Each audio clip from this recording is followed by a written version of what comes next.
In 1993, a major Hollywood movie production was uh, completely collapsing in the desert.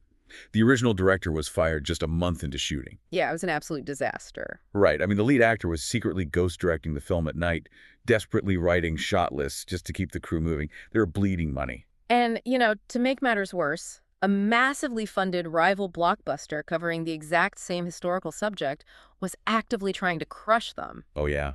Using its studio clout to buy up all the period-accurate costumes in town and forcing actors to choose sides. It was wild. Completely cut through. By all laws of cinema, this movie should have been, well, an absolute train wreck. A disjointed, stressed-out mess that went straight to the bargain bin. But it didn't. No, it didn't. Instead, it became the defining Western of an entire generation. Welcome to another deep dive. Today, our mission is to explore a fascinating stack of production notes, historical excerpts, and cultural critiques, all centered around the 1993 film Tombstone. It's such a great subject. It really is. We are going to figure out how a seemingly doomed production, released at a time when the Western genre was considered basically a dead language, managed to punch its way into the cultural zeitgeist. Okay, let's unpack this. Yes. Because to understand how the movie pulled off this impossible miracle, you have to look at the actual historical dirt and grit of the era it's based on. Exactly. And the irony is that the chaos on that 1993 movie set, it actually perfectly mirrors the historical moment the film is trying to capture. Oh, that's a great way to look at it. Yeah, the early 1880s in the American West was not, the romanticized, dusty frontier you see in those old 1950s television shows. Right, with the spotless white hats and everything. Exactly. It was a massive, violent collision of eras. You have the railroads expanding at an unprecedented rate, and they're bringing with them Eastern money, telegraphs, and this creeping demand for organized, civilized law enforcement. So the old chaotic Wild West is being aggressively pushed out. That's it. But places like Tombstone, Arizona, which had just exploded into one of the richest silver mining towns in the world. Literally overnight, right? Pretty much. And Yeah. because of that, it operated like a localized powder keg. Well, wealth like that acts as a magnet for both the best and the worst of humanity. Mm-hmm.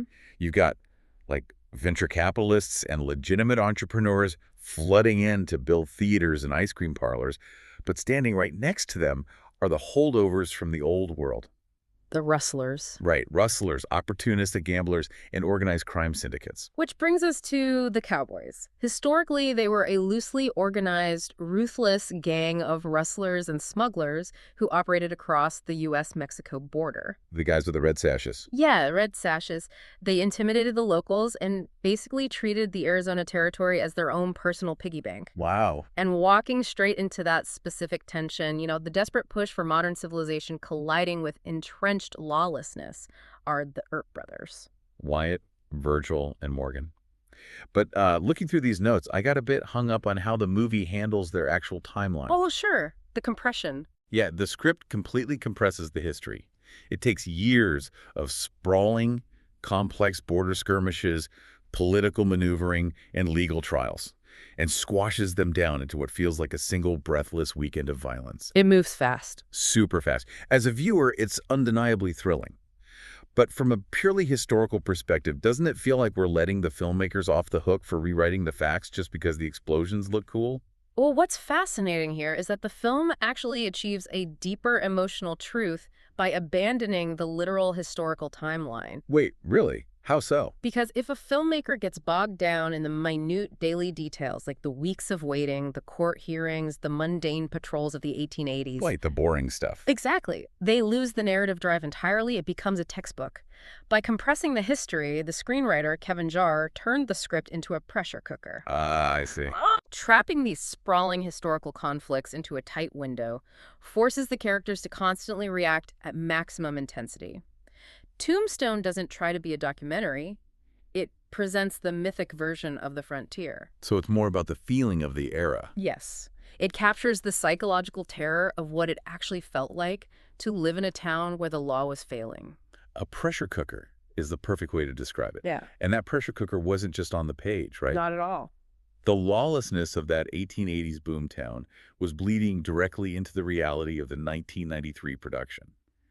The original vision belonged to Jarre, the screenwriter, who wanted to strip away the stiff, traditional Western tropes and make these historical figures feel viscerally human. But he was fired from the director's chair shortly after filming began. Just unceremoniously let go. Yeah. So the studio brought in George Cosmatos to officially take over directing duties.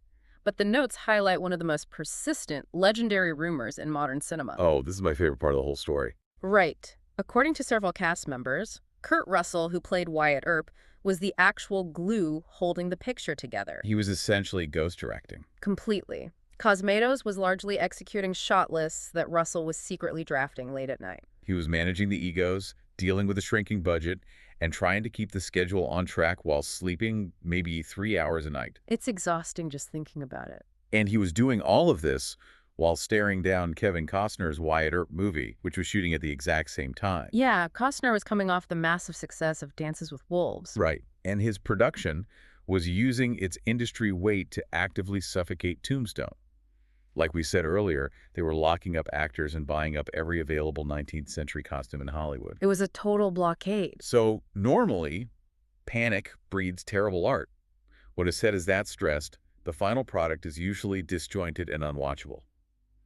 Why did this specific pressure forge a masterpiece instead of just breaking the movie? Because the sheer existential threat of the production collapsing stripped away everyone's ego. That makes sense. When you are fighting just to get the movie in the can, you don't have time for vanity. The cast and crew were forced into a state of hyperfocus. But the real mechanism that anchored the film during all that chaos was the ensemble casting. The casting is just incredible. It's a staggering collection of character actors who knew exactly what their job was in every single frame. You're talking about Sam Elliott bringing that gravelly, immovable dignity to Virgil Earp. Oh, absolutely perfect casting. And Bill Paxton injecting so much naive optimism and warmth into Morgan. And Stephen Lang playing Ike Clanton like a feral, cowardly dog. Every single actor, no matter how small their screen time, swung for the fences. They really did. The supporting cast functioned like a deeply rooted foundation, which allowed the two main leads to carry the thematic weight of the film without the whole thing tipping over. Which naturally brings us to Kurt Russell's performance. Because his behind-the-scenes burden, stepping up to save the project when everything was falling apart, perfectly mirrors Wyatt Earp's on-screen burden. He is the ultimate reluctant hero. Right. Wyatt doesn't ride into town looking to clean it up. He's a pragmatist. He's greedy, honestly. He literally tells the town marshal that he just wants to make money, play cards, and be left alone. And he actively ignores the violence happening right in front of him for as long as he possibly can. He does. The tragedy of Wyatt Earp in this film is that he genuinely believes he can outrun his own nature. He thinks he can just be a capitalist in a town that is burning to the ground. Exactly. It's only when the violence arrives at his own doorstep, shattering his family, that he is forced into the role of the avenging lawman. The shift from a man who refuses to wear a badge to a force of nature hunting down the cowboys, that is the spine of the movie. I used to look at it like Wyatt is the heavy emotional anchor of the story, dragging the narrative forward through his duty, while Doc Holliday is the unpredictable lightning striking around him. That's a common way to view it. But digging into these production notes, I actually disagree with my own premise now. Oh, really? Yeah. If you look closely at Russell's performance, Wyatt is a powder keg himself. He's boiling with violence. He's just infinitely better at hiding the fuse than Doc is. That is a crucial distinction. Wyatt's restraint isn't peacefulness. It's a dam holding back a reservoir of rage. Yes. And he needs someone who understands that darkness, which is why his dynamic with Doc Holliday is so compelling. Okay, here's where it gets really interesting for you listening. We have to dissect Val Kilmer's Doc Holliday. We have to. It's mandatory. This is widely considered one of the greatest supporting performances in cinema history. Without a doubt. He's a highly educated Southern dentist who drifted west, became a gambler, and mutated into a lethal gunfighter. But the engine driving every single thing Doc does is that he is in the advanced stages of tuberculosis. He is a walking ghost. He is. The physical choices Kilmer made to portray that illness are astonishing. The incredibly pale skin, the constant sheen of sweat, the way he uses a handkerchief not just as a prop, but to actually hide the blood he's coughing up. It's so visceral. It really is.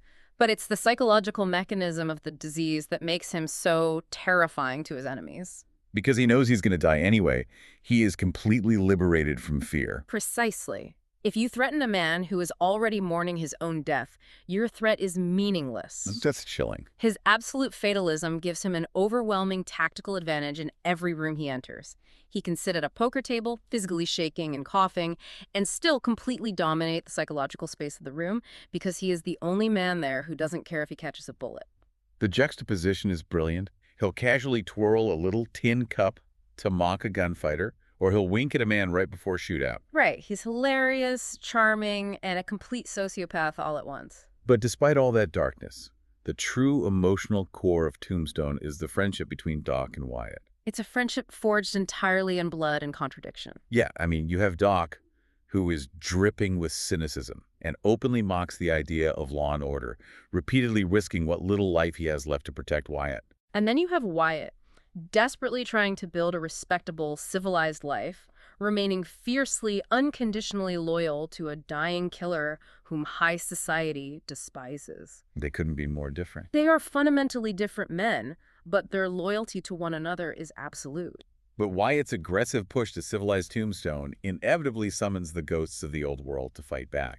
You can't just build an ice cream parlor over a lawless frontier and expect the outlaws to quietly disappear. No, you definitely can't. You need villains who can actually challenge the heroes on an ideological level. And the film provides two very distinct types of evil here.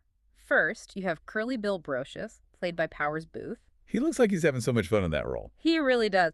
Curly Bill represents the loud, chaotic, joyous violence of the untamed West. He kills people just because it's a Tuesday and he's bored. Right. But Johnny Ringo, played by Michael Biehn, represents something much darker. Ringo is the dark reflection. The script sets him up as the perfect counterweight to Doc Holliday. He really is. Ringo is classically educated, quoting Latin, and exhibiting a high-level intellect just like Doc. And he is incredibly fast with a gun, just like Wyatt. Exactly. But what makes Ringo so deeply unsettling is his profound emptiness. The script notes describe him as a man born with a void where his soul should be. Wow. Doc embraces death because his body is failing him. Ringo embraces death because he harbors a pathological hatred for life itself. The ideological clash between those characters is amazing, which leads to something I've been wrestling with while reading these sources. Okay, what's that? We all know the lines. I'm your Huckleberry. Skin that smoke wagon. You tell them I'm coming and hell's coming with me. Iconic lines. For decades, people have been repeating these phrases. But is the dialogue actually that brilliant on the page? Or are we just hypnotized by the sheer swagger of actors like Kilmer and Russell delivering it? This raises an important question about how movies infiltrate culture. The truth is, it's a rare alchemy of both. Both the writing and the acting. Yeah. The words themselves are highly stylized, almost Shakespearean in their rhythm, but they're deeply rooted in the specific worldview of the characters. However, you cannot separate the script from the timing of its release. Okay, tell me more about that. To understand why Tombstone became such a massive cultural touchstone, you have to look at the psychology of Generation X in the 1990s. Right, the grunge era, the era of supreme cynicism. Yes. Gen X grew up in the shadow of boomer idealism, and they felt largely alienated by traditional, clear-cut, white hat versus black hat heroes. The classic John Wayne archetype just didn't resonate with them. No, it didn't. They were drawn to anti-heroes. So when Tombstone presented a protagonist in Wyatt who is greedy and deeply flawed, and a scene stealer in Doc who is a cynical, dying fatalist, well, that struck a massive chord with 90s youth. That makes total sense. They didn't want a shiny hero. They wanted a guy who was actively coughing up blood but still showed up for his best friend. And this was completely pre-internet. You couldn't share a meme or a YouTube clip to prove you liked the movie. The social currency of the 1990s was the ability to quote a movie from memory. Oh, for sure. If you were standing at a party or in a high school hallway and could perfectly deliver, "I have not yet begun to defile myself," you were instantly part of the club. Fueled by endless repeating broadcasts on cable television, Tombstone basically became a communal comfort movie. It really did. It delivered complex, flawed heroes, genuinely terrifying villains, and a script that demanded to be spoken out loud. So what does this all mean when we strip away the silver spurs, the 1880s dust, and, frankly, the fantastic mustaches? Truly fantastic mustaches. What is the actual utility of this story for you listening right now?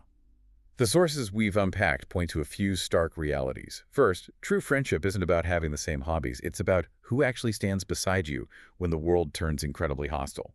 Second, leadership is rarely convenient. Whether you are an actor trying to hold a collapsing movie set together at 2 in the morning or a reluctant lawman trying to protect your brothers, doing the right thing almost always requires a steep personal cost. And most importantly, the film argues that neutrality in the face of genuine malice is an illusion. Yeah, that's a big one. Wyatt Earp tried to be neutral. He tried to look the other way, focus on his own bank account, and pretend the violence around him wasn't his problem. But hardship has a way of forcing your hand. Pressure doesn't change who you are. It burns away the facade and exposes the machinery underneath. You can't sit on the sidelines of your own life forever. Eventually, you have to pick up the badge or you lose everything you were trying to protect. If we connect this to the bigger picture, it reframes how we look at our own personal crises. Right. We obviously aren't fighting organized rustlers in a boomtown, but we are consistently faced with environments, whether in our careers, our communities, or our personal lives, that demand we choose between comfortable complicity and costly integrity. Which leaves you with a pretty intense thought to carry with you today. If, as the history of Tombstone suggests, it is only under the crushing weight of intense hardship that our true character is exposed, well, what would your Tombstone moment reveal about you? That's the real question. If you woke up tomorrow thrust into a situation where staying neutral was completely impossible, and you finally had to take a definitive stand, who would you discover inside yourself? Would you find the quiet, reluctant, but inevitable determination of a Wyatt Earp? The fearless, unconditional loyalty of a Doc Holliday? Or would you discover that you've been hiding a completely different nature all along? It's the ultimate crucible. When the dust finally clears and the easy choices are gone, who is left standing? Exactly. We started this deep dive looking at a genre that Hollywood executives swore was a dead relic. But Tombstone proved that if you tell a story with enough grit, authenticity, and fearless conviction, you can kick the saloon doors off the hinges and bring the dead roaring back to life. Thank you so much for joining us on this deep dive into the legend. Until next time, keep looking past the surface. Take care, everyone.